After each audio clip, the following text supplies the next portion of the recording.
And I think if we learn from our experience, this is the best to make actions that can become people-centered and really help our societies. And I do believe that this is a vision that I have heard President Xi reiterate many times when I have met him.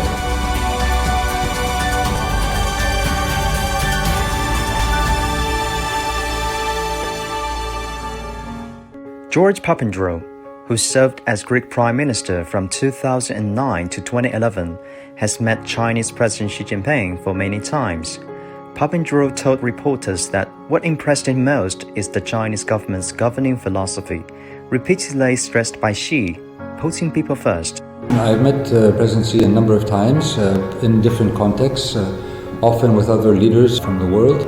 And we've had sometimes some long discussions about many of the issues, global issues, particularly the issues of cooperation, how he sees China's role in the world, how he talks about the common destiny, also the issues of helping the Chinese people so that there can be a development of a middle class, if you like, moving from the eradication of poverty to moving to a moderately well-off society.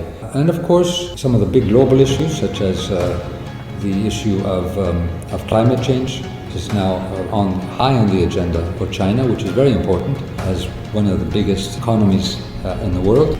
And also, there are many new issues which I think we all are discussing, and of course we have also mentioned these often with President Xi, such as the digital age, the issues of peace in the world and how we can cooperate in this new world, and how we can make sure that the rivalries that exist in geopolitics are dealt with in a peaceful manner and not through force or violence or conflict. I view the idea of a shared future for mankind as absolutely necessary, and I think this is a very important approach that President Xi has talked about, not only in China, and I've heard him in speeches when we have had meetings on the Belt and Road project, but also in a famous speech he gave in Davos, talking about the need for an open global economy and multilateralism,